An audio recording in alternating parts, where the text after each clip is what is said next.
today they've lost their power, haven't they? We're not that frightened anymore. And I thought I'd like to try and get my reader, my audience, to feel that little frisson of horror. And so I chose Lust. And the piece is called The Lighthouse Project. Max watched the boy through the telescope for over an hour. Thanks to some collusion between evening sunlight and prisms, the boy's skin looked like mercury under liquid honey. It poured through the tamarisk shadows, breached the white stone walls, ran up to the top of the lighthouse, where it seeped out through the eyepiece and ran, warm, down Max's chest. Max had seen the boy slamming the door of a white van parked on the headland, walking away, flinging words over thin shoulders, hiding until the van drove off in a spit of gravel, a thick-fingered V sign waving out of the window. Finally, the boy came to the lighthouse. "Can I use your phone?" he said. Max leaned against the door frame. "Sure. Need the phone book?" "No, ringing my stepdad's mobile in the caravan." He brushed past Max, picked up the phone. "Thanks." He paused. "You live here?" he said, looking at the cheap wardrobe, the bed against the wall, the open suitcase, paperbacks, the door to the spiral staircase ajar. "No, holiday." "You sell books?" Max smiled. "No, read them." You a teacher or something?" Max stopped smiling. "I was." "Oh, right." He dialed, then his phone's off. "Never mind, I'll walk." His shoulders relaxed.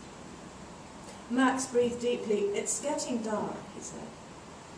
He could walk down the track behind the boy, past the sign that said, "Private, lighthouse not open to the public," watching the tendons behind the boy's knees.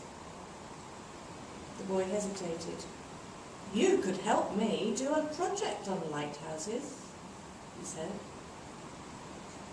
The boy stood under the huge Victorian glass prisms which striped his face and shoulders with dying sunlight.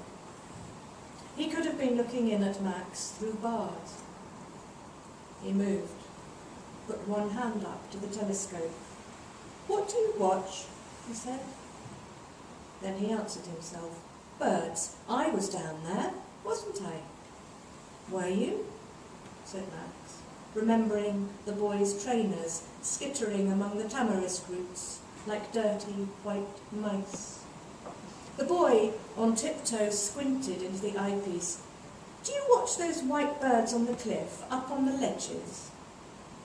His eyelashes were dark. There were tiny hairs on his forearms. Every hair had a minute shadow. Max shut his eyes. The boy stayed imprinted on his retina like a sepia photograph, a small, striped jungle animal, taut, ready to run. But he was still talking. "Why don't those birds fall off the ledges when they're asleep?" A tooth caught on his lip, and the tip of his tongue flicked out, bright with spittle. Max held on to the mahogany surround that enclosed the prisms like a dark fist. "Things are what they are," he said. "Seabirds fly, even in their sleep." The boy turned to look at him. "Does this lighthouse still work?" "It would. All it needs is someone to throw the switch." Max looked out at the horizon, a bright, smouldering fuse where the sun was soundlessly setting the sea on fire.